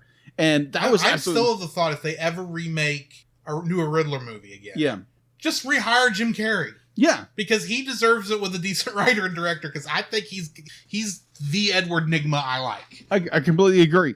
This Jim Carrey's performance in this film is incredible. The fact to be like the director gave him just be like, okay, ad-lib it. Yeah. And just like coming up with all these amazing little lines and quirks and how he like designed the character, the way he walked, the way he talked, just everything. Just like his interaction with the other actor who played Stone was absolutely hilarious. Oh my gosh. It's like the fact to be like one point where Stone starts, he literally jams his hand into his mouth and pulls him to him. It's like, that's genius. Like every scene he's Robotnik. Even the point where he goes complete Eggman. I was like, oh my gosh, this is crazy. There again, I am not the Sonic, guy you are. Yeah. But understanding the Sonic lore, I do know. It's just like when I saw that second closing scene, or it was the first one or the second one? The one where Robotnik on the mushroom planet. On the mushroom planet. Was it the first one or the second one? I don't remember. Okay. Either way. I think it was right before the credits. Yeah. Yeah, it was. So, like, that scene was incredible. I was like, oh my gosh, he's going to complete Eggman. Yeah. That's nuts. He looks like Eggman. He does look like Eggman, but he looks like a specific Eggman. The only Eggman that it makes sense to fit the more realistic look. Yeah. And that is the one from, of all games, Sonic the Hedgehog 2006. Okay.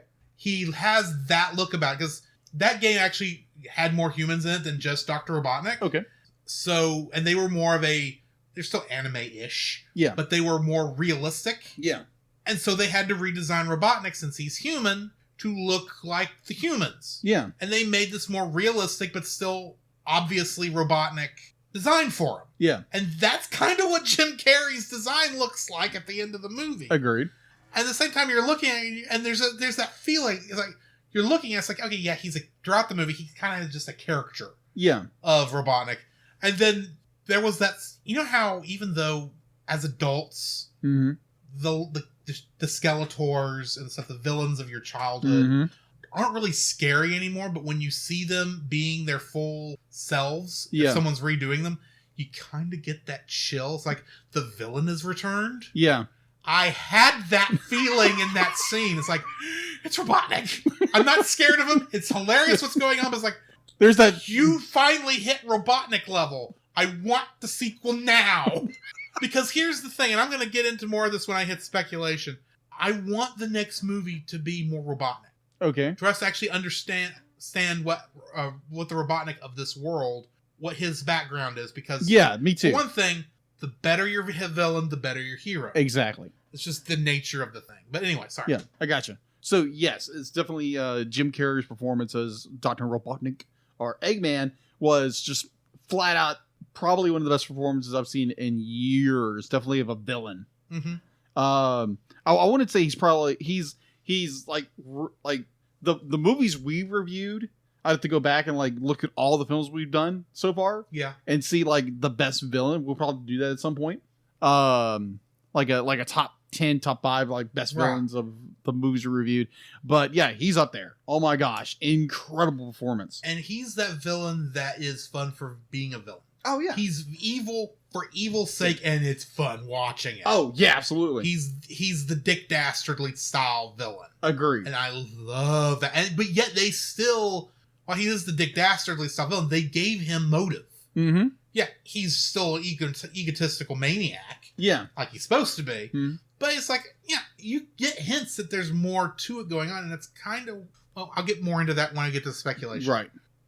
Because here's the other thing. My third is Jim Carrey as Dr. Robotnik. Yes.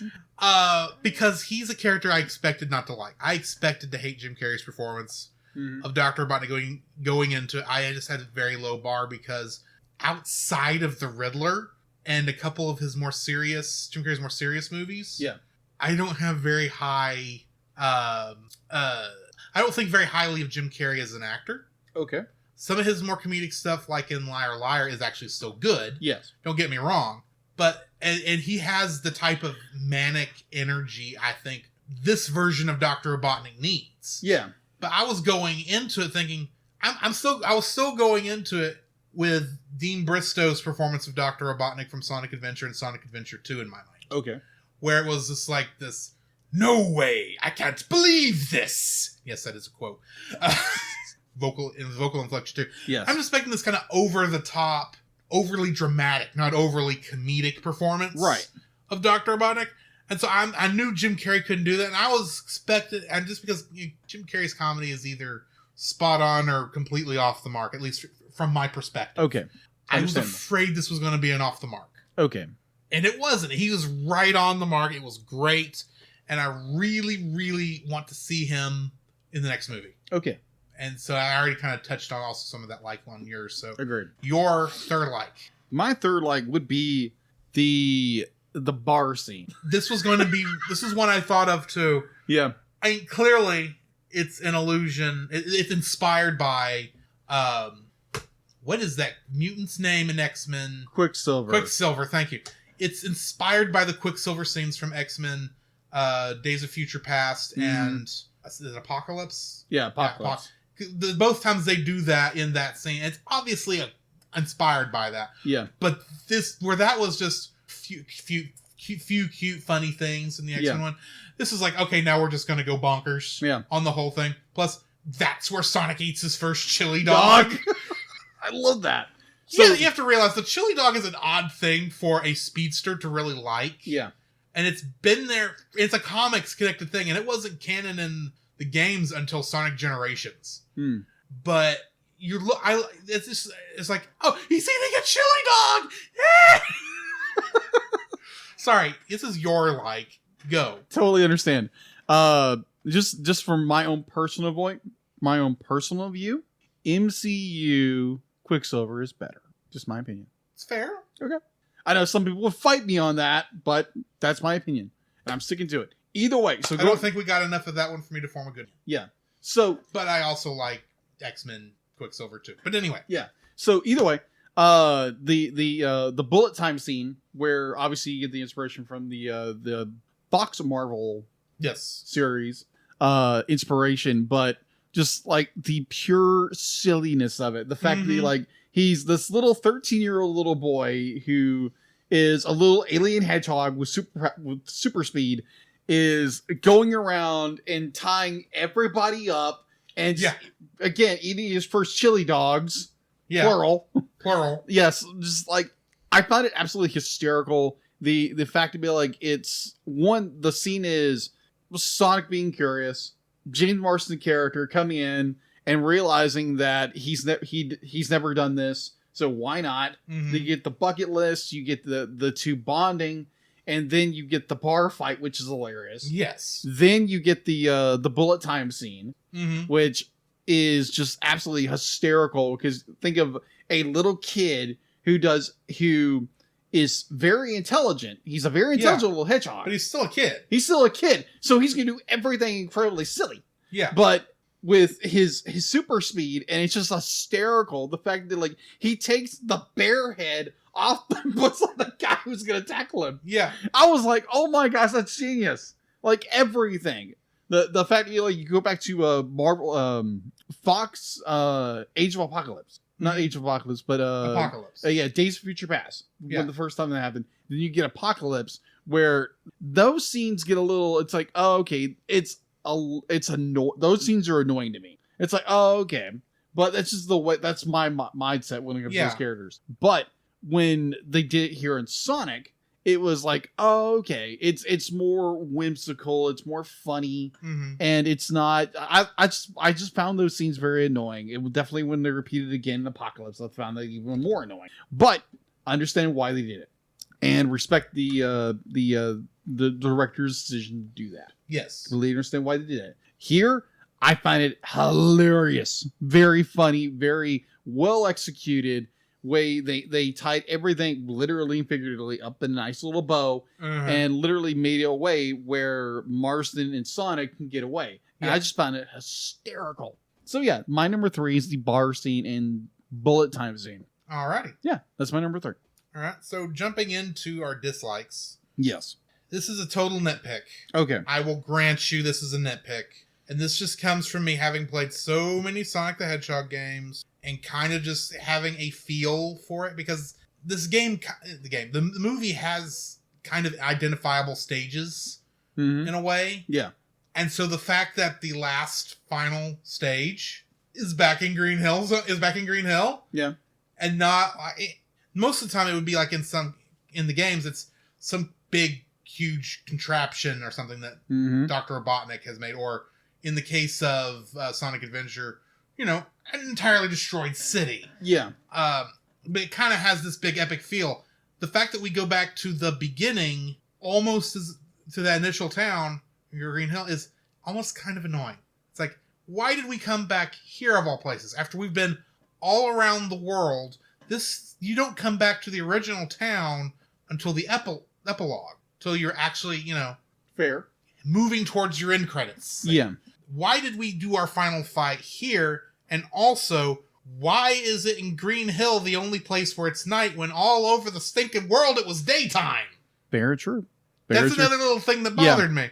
But granted, it's a nitpick. It works for the story. It's just a part of me wishes it followed the style of the games a little more, where the big fight was against a Dr. Robotnik in a much bigger machine than the Eggmobile. Okay. Makes sense. Like I said, nitpick. Yes. Anyway. Okay, so my first dislike kind of follows in that same vein. That's the exact same thing you're referring to. Okay, so when Sonic is knocked out, be like his fur is dirty, he's bruised up, he's banged up, his fur is dirty, his quills are dirty, his fur is dirty, his shoes are dirty. When he goes to high five Marston's character, his gloves are completely white. They should be dirty. They should be dirty. I understand the almost the motif to be like his gloves are white. They got to be perfect. But he got the crud kicked out of him. Like his gloves should be dirty. Yeah. And like the scene where he high fives Marston's character, it's a great scene. It's just like, there should be a smudge on those gloves. They're pure white. Something. It drove me nuts. On the second viewing, I was like, that's not right. Like, come on, guys. At least make them grimy or dirty. He just got into a big fight with somebody. Yeah. It's like, what? Does he put gloves on top of his gloves and pull the other gloves off?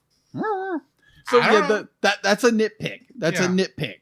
So yes, mine is Sonic's perfectly white gloves at the very end of the movie. Okay. What? All right. What is yours? Number 1. I already gave my number 1. All right, number 2 then. 2. This movie is a reverse isekai. Okay, explain. To some people, I just spoke gibberish, I'll admit. Yeah, so would you please explain? Isekai is a style of anime, is an anime genre that is very, very popular right now. Yes. In which a character from one world, namely like a world much like ours, travels to a fantasy world where they're overpowered. Yes. For whatever reason. Agreed.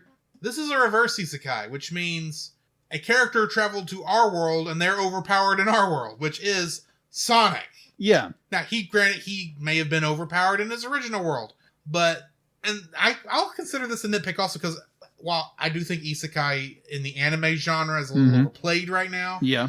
For modern people, maybe this isn't that big. For our normal audiences, maybe this isn't as big a deal as it is for me. But there's still a part of me that kind of wishes it didn't take place in our world. Yeah. That it took place on South Island, which is where the original Sonic game is. Okay. In that sense, I want the game to take place. I want the movie to be on Mobius. Okay. That's kind of how my thought process is. The fact that it's on Earth, it works for what it does. I appreciate how they made it work with it being our planet, but the fact that they went a full reverse isekai on the story, it's like, this kind of lends itself to the Alvin and the Chipmunks kind of stuff. Agreed. Or the live action Smurfs movies, where it's like, yes, it's characters. There's characters from different worlds that shouldn't be meshing, but they're meshing. Yeah. Anyway. Agreed. So yeah, I kind of wish it was just better, less cliched. Yeah. Than it was, and I'm getting tired of these. So yeah, Understood. That's my second dislike. What's yours? My second dislike would be it's in the exact same scene. Mm-hmm. Exact same scene I described in my first one. My first dislike. 1, Sonic has perfectly white gloves. Yes. 2, the power of friendship. Trump. Okay, so the fact you're gonna that have to really push the magic of friendship sort of stuff is in the Sonic games. So okay, you're gonna have to didn't work know with that. this. Didn't know that. I Okay. mean, Sonic, Tails, and Knuckles are friends. Yeah. It's power of friendship sort of stuff. Agreed. It's a standard shonen trope. Agreed. It's in like everything. Yeah, it gets a little overplayed in my opinion. Fair enough. Okay. Like the isekai problem. All right, so in this scene where Robotnik has clearly defeated Sonic, and even Marston's character says, "Be like, this was his world." Claim like saying to be like wasn't moving. He was apparently dead. So in this, all right. So At least we don't have a crying Pikachu problem. that is. Oh my gosh, yes. That's my like gosh. the worst version of what you're Yeah, describing. agreed. So the fact that like all the other characters are playing that Sonic has died. Mm-hmm. So the fact to be like when Marston character be like says he's my friend, you hurt my friend or something like that. The fact to be like that's what brings him back to life, and 2, it brings him to his full potential and his power. Mm-hmm. And I'm like, okay, I get it. I totally get it. It's definitely what I understand about the games. Yeah. Be like, that's kind of a big element of the games. But when we were talking about if using more of an anime design, definitely within the shonen genre, and also in broader sense of movies. Yeah. That trope has been played to death. And it gets annoying as all out. And there again, I do understand why they used it. But at the same time, it's like, okay, so the power of friendship, quote unquote, brought Sonic back to life or out of his coma and brought forth his full potential of his power just by Marston's character saying he's my friend. In which I understand the logic of it is that Sonic has never had a true friend. Mm-hmm. And so Marston calling him a friend would snap him out of his whatever he was in. But it's I wish they would have probably played that a little differently. Maybe just like, I don't know. I am not a screenwriter. Mm-hmm. But maybe they could have played that a little differently and not use the power of friendship to bring him back to life. But I understand why they did it. I just find it a little annoying. 3 things. Okay. A, the quote unquote death scene there occurs after he lost rings. True. That is true. His fainting was just, and in the game when he gets hit, he does kind of have that fall back, knocked out, and they just played a little longer for emotional. So I'm thinking A. Yeah. B. I don't remember what my B was, so I'm going to jump to C. I had a B. It's gone. Jumping straight to C. Quote from Sonic Adventure and Sonic Adventure 2. Okay. The servers are the 7 chaos.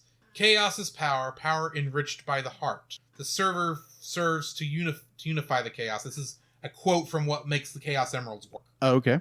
Part of that I wanted to point out is chaos is power, power enriched by the heart. Okay. Sonic, throughout most of this movie, probably since Longclaw died, has not felt love. Yeah, probably. The truth it is. James Marsden, Tom. Yeah. Tom saying he is my friend. Yeah. Is the first amount of love Sonic has probably received. Very true. Not counting the gift from JoJo, but JoJo's just a nice kid. Yeah. Is the first bit of love he's really received in years. Yeah, agreed. That sort of thing does kind of jumpstart the heart metaphorically. Agreed. And that's the only real thing I'm going to jump into. And plus, it does play into what makes Sonic able to become supersonic later on with the Chaos Emeralds. Okay. Later on. That's just a thought. But anyway. Understood. I understand your point completely. I'm just saying it's while I understand your disappointment in its use, I think that power friendship is so written into the DNA of the franchise that in order to keep it still within the heart of the rest of Sonic, the rest of the franchise, you kind of have to play into it. Agreed. Completely agreed. And they do a good for that kind of thing. It's actually a pretty decent version of it. Yeah, I agree with you. I think it's just the trope has been played to death. Yeah, and I just don't know how you do it without it. In this agreed. There again, be like, I didn't know all the lore of Sonic, so just the fact that I start quoting yes, you do. Obscure Chaos Emerald chant. Yeah. I saw the look on your face like, what the crap are you saying?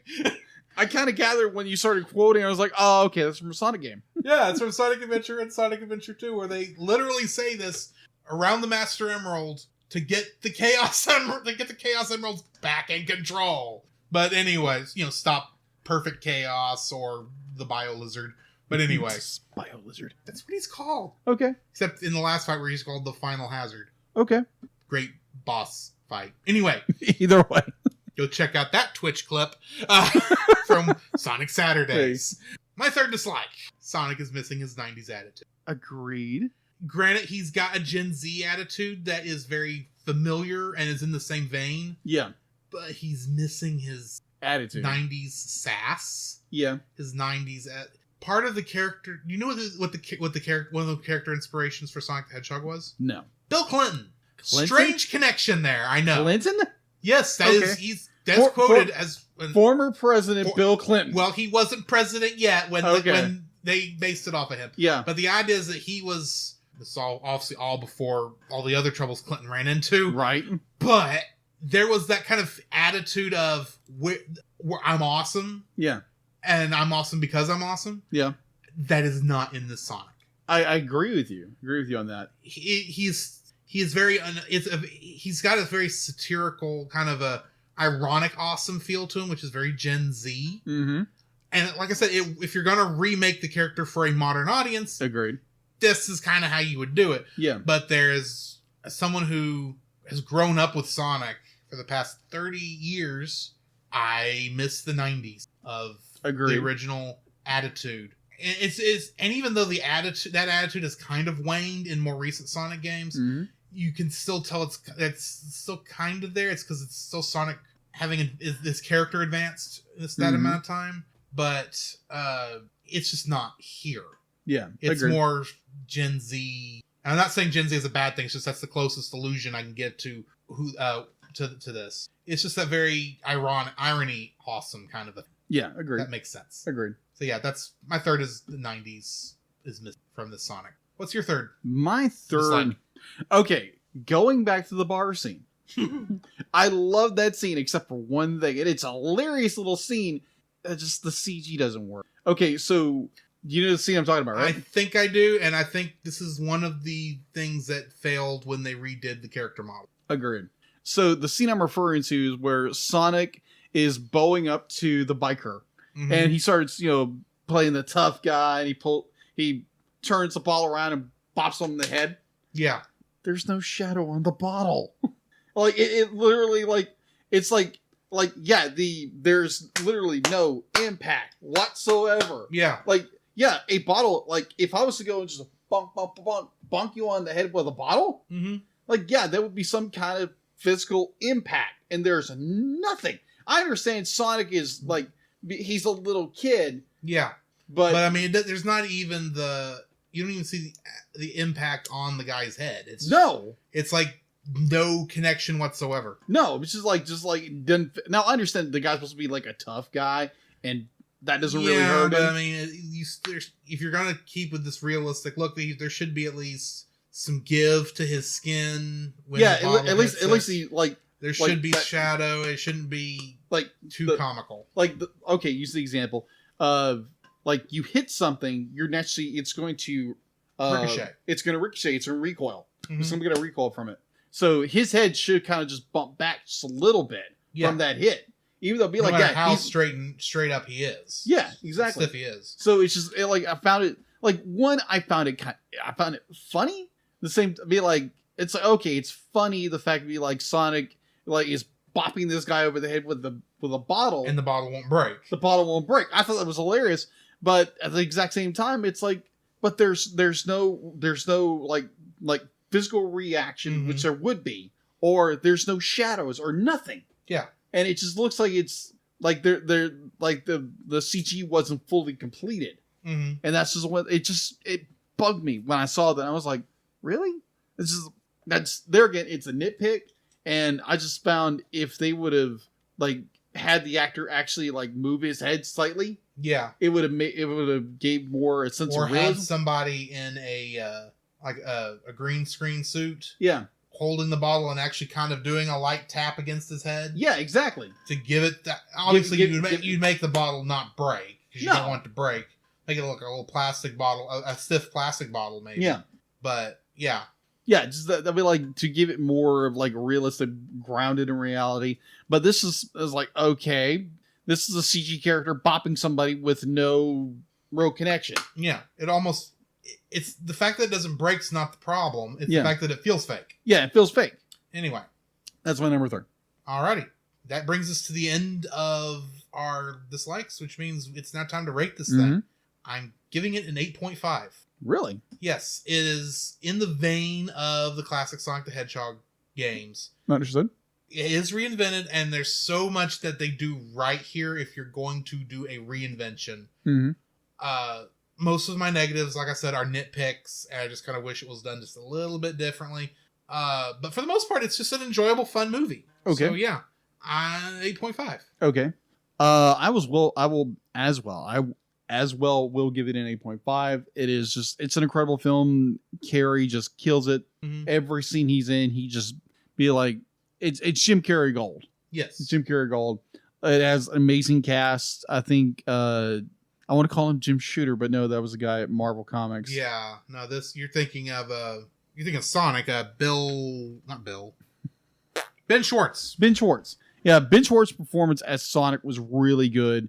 Definitely with the fact that it's a modern interpretation, a modern design of him, and Schwartz does just an incredible job with his performance, and be like, you have a great cast, you have a great writing, and I'm looking forward to Sonic 2. Yes. And speaking of Sonic 2, I'm going to do something that we don't normally do on this show. Speculate on where we're going. Okay. Since this sequel's coming out next year. Yeah. So, if the first movie we just reviewed is based loosely on Sonic 1, my speculation is that the next movie is going to be based on both Sonic 2 and Sonic 3 and Knuckles. Okay. In that, Tails is... I'm going to suspect Sonic has never met Tails before. Okay. But Tails maybe grew up... My suspicion is, just to touch on something. Yeah. Longclaw was attacked by that Echidna tribe. Right. At the beginning of the movie. My suspicion is that Echidna tribe got some of her rings. And at least one of them made it to Angel Island. Okay. Which is actually where Mushroom Planet is. What they kept calling Mushroom Planet. Because I think Mushroom Planet is actually Mushroom Hill Zone from Sonic 3 and Knuckles. Okay. Robotnik is there, and he's going to come across the Chaos or the Master Emerald and learn of the legend of the Chaos Emeralds. And he's going to trick Knuckles into helping him find these great big power sources so he can power whatever he's going to power. Yeah. Tails is not necessarily looking for Sonic at the end of the movie when he says he's got to be here. Yeah. I think Tails is actually looking for someone. I think that scene actually takes place long after the movie. Okay. Like a year or two. Like I'm literally thinking it's a scene from Sonic the Hedgehog 2. Okay. Like, some of the MCU stuff does. And Tails grew up hearing stories about Sonic from Longclaw, as Tails was probably raised by Longclaw also, meaning that Longclaw survived the Echidna attack. Okay. And ended up raising Tails and told Tails about all this. And yeah, it's been 7 or 8 years, but Tails is about 5 years younger than, not 5 years, but about 2 or 3, 4 years younger maybe than Sonic. Yeah. Which timing wise fits on when all them show up. Yeah. He's not necessarily looking for Sonic, but this idea of Sonic. Okay. And he's going to come up against Sonic. Or the Sonic we haven't. He's going to be thinking more like 90s Sonic, especially since they were using the current Tails voice actress. Yeah. This is all theory. Eventually, Dr. Robotnik is going to find his way back with the Chaos Emeralds, and he's going to activate maybe not the Death Egg from Sonic the Hedgehog 2 and Sonic the Hedgehog 3. Right. But he's going to activate some other, I think something more closer to like the Egg Carrier from Sonic Adventure 1. Okay. And he's going to, in the process of this, Sonic is going to, by the end of the movie, he's going to get a hold of the Chaos Emeralds himself, and he's going to go supersonic. Makes sense. That is my speculation. And it works. Yeah, and I think that granted, it could go a totally different direction, but I kind of have this feeling that that's how you get Knuckles into the movie, since they already technically kind of went to a place inspired by Mushroom Hill Zone. Yeah. Which is on Angel Island, which is where the Master Emerald is, and where the Chaos Emeralds originally came from before they got scattered across, for lack of a better term, Mobius. Yeah. Because we don't know the name of the planet Sonic's home planet was. Right. But I'm going with Mobius, since that's kind of always been Sonic's home planet in pretty much all continuities at this point. Okay. Even though it was created by Archie Comics. It just got lumped in with everybody else. Right. And that's just my theory. Okay.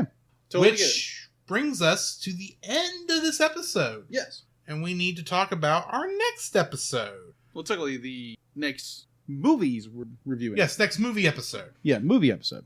Which is, get down here, Mm-hmm. the beginning of Halloween month. Ow! And our first movie of Halloween month is the more recent Addams Family movie. The one that the Addams Family movie coming out this year is a sequel to. Yes. And we're going to have a special guest on that episode. Yes, we are. Celeste Mora of Geek Devotions. Excellent. She's going to join us for that. So join us for that, and should be a fun one. All right. In the meantime, this has been Drew. This is Jacob. And we will catch you in the next frame. Come, Jacob. We must prepare for next week. Prepare for what, Drew? Same thing we do every week, Jacob. Record a podcast. Oh, boy. So where can they find you, Jacob? You can find me on Facebook at Jacob B. Heron. Also on Facebook at Jacob's Daily Art Corner, where I try to draw each and every day. I don't get to it as often as I like, but join me there. Also, you can find me on Instagram at Jacob B. Heron, on Twitter at Jacob Heron, and Letterboxd at Jacob Heron. So where can they find you, Drew? You can also follow me on Letterboxd at GGeorge759, Facebook as Drew Dodgen, my Facebook page where you can see pictures I've taken at Drew's Photo Bin. You can also follow me on Twitter at GGeorge759. You can email us at thecellcastpodcast@gmail.com. You can also follow us on Twitter at cast_cell. You can follow us on Twitch at twitch.tv/thecellcastgaming. You can also follow us on YouTube at Cellcast, Listen to our podcast on Apple Podcasts, Google Play Podcasts, Stitcher, Spotify, and your favorite podcast directory. You can also listen to us on the Movie of the Week podcast with Jim Heron, where we talk about live action movies. And remember, Cell is a single L.